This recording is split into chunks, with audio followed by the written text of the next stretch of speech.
Picture Hollywood before it was Hollywood.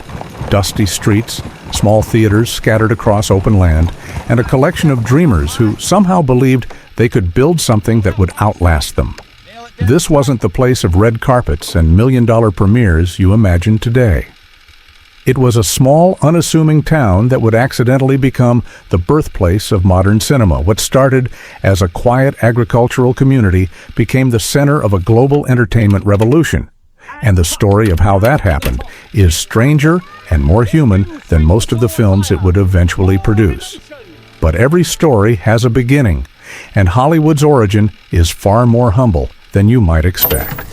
Hollywood was founded in 1887, and for its first 2 decades, it was nothing more than a place where people grew citrus and raised crops. It sat far removed from the chaos of downtown Los Angeles.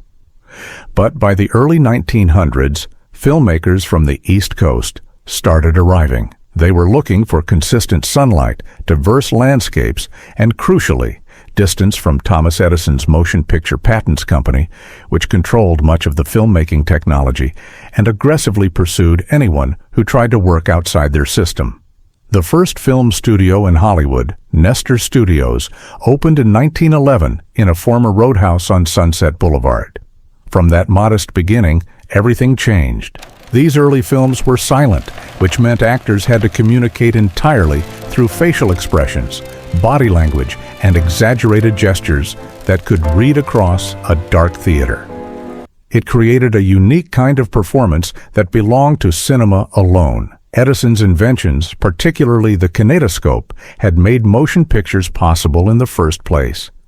But it was the people who fled his control who would build the industry into something he never imagined.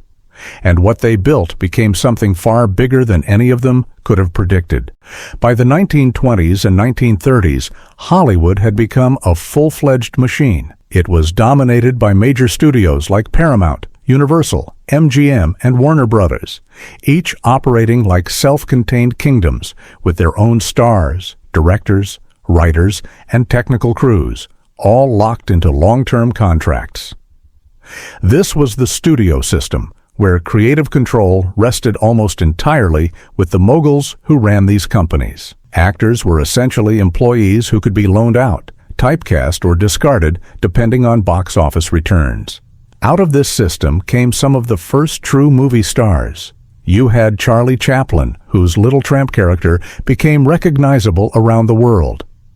Mary Pickford had such power that she co-founded United Artists to escape studio control. Douglas Fairbanks brought swashbuckling charm to the screen.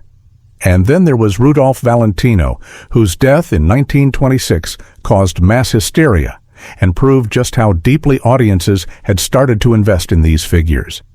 The films themselves were massive undertakings, elaborate sets built from scratch, hundreds of extras, and production schedules that could stretch for months. All of it required a level of coordination and teamwork that most industries at the time couldn't match. It was expensive, risky, and utterly dependent on whether audiences would show up. But when it worked unlike anything else. Of course, behind all that glamour was a very different reality. The reality of working in early Hollywood was grueling in ways that would be unthinkable today. Actors and crew worked 12, 14, sometimes 16-hour days under hot studio lights. There was little regard for safety or comfort. Labor protections were virtually non-existent, meaning injuries were common, and young actors were often pushed beyond reasonable limits. The gap between the polished image Hollywood presented to the world and the actual conditions on set was enormous. On one hand, you had red carpet premieres, publicity tours, and carefully crafted star personas. On the other, you had exhausted performers, overworked cinematographers, and directors racing against impossible deadlines. The people who made the films possible weren't just the names on the screen.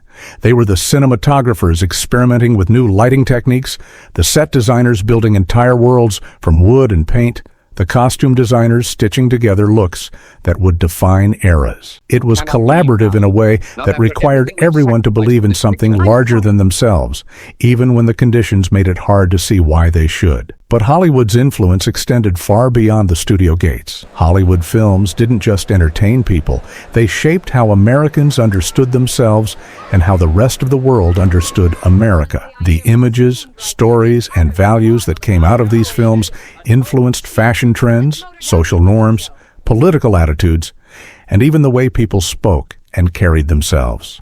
It created a cultural feedback loop where movies reflected society while simultaneously changing it. Women occupied a complicated space in this system.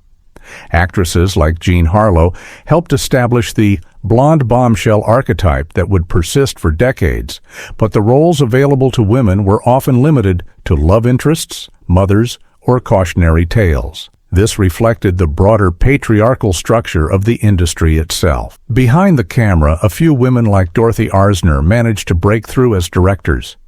But they were rare exceptions in a world that assumed filmmaking was men's work.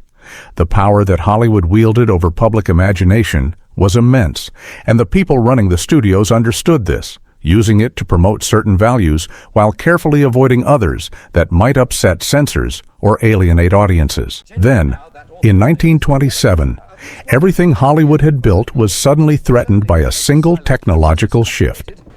Everything changed when The Jazz Singer premiered with synchronized sound. It effectively ended the silent film era almost overnight and forced the entire industry to rebuild itself around this new technology. The transition wasn't smooth.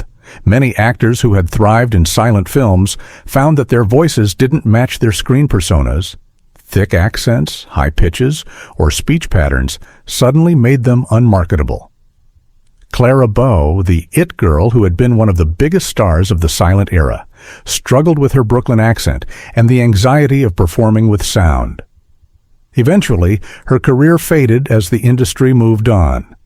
Filmmakers faced their own challenges, as early sound recording equipment was bulky, inflexible, and required actors to stay close to hidden microphones. This limited the kind of dynamic camera movements and staging that silent films had perfected. But audiences loved it. And once they heard actors speak, there was no going back, no matter how much it disrupted the system that had been working just fine.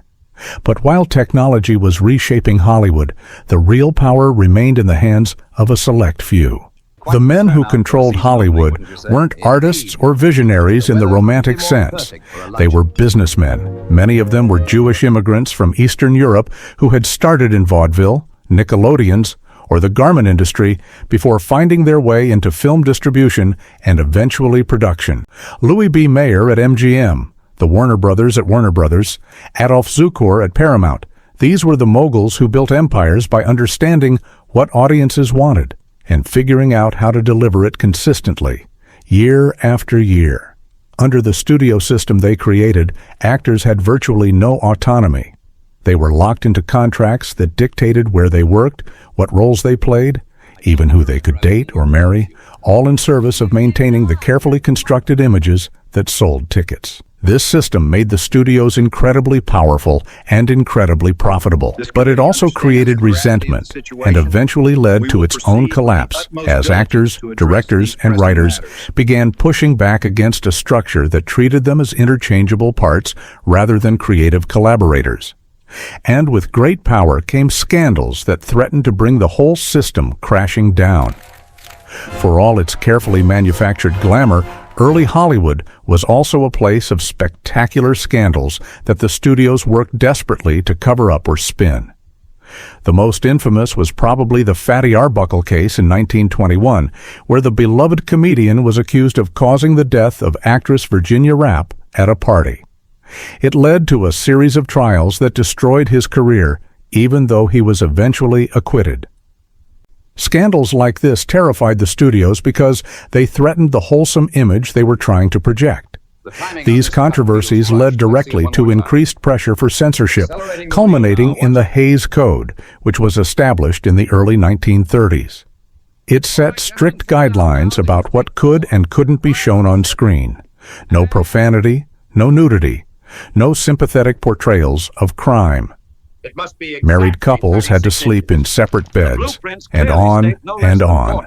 The code shaped Hollywood filmmaking for decades, forcing writers and directors to find creative ways to suggest what they couldn't show directly.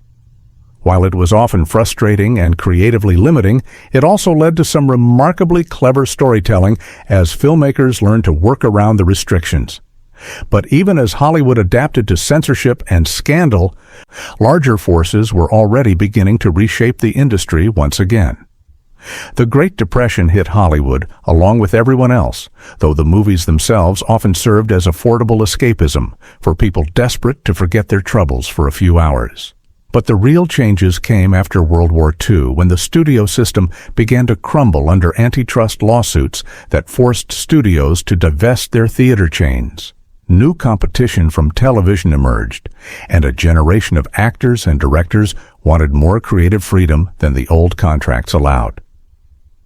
The Hollywood that emerged in the 1950s and beyond was different, more independent, more international, more willing to take risks on stories that the Hays Code would never have permitted.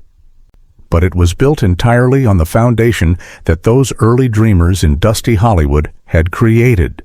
Even now, when you watch a film, attend a premiere, or follow the lives of actors you've never met, you're participating in a culture that was invented by people who had no idea what they were building. They only knew that they believed in the power of stories told through moving images.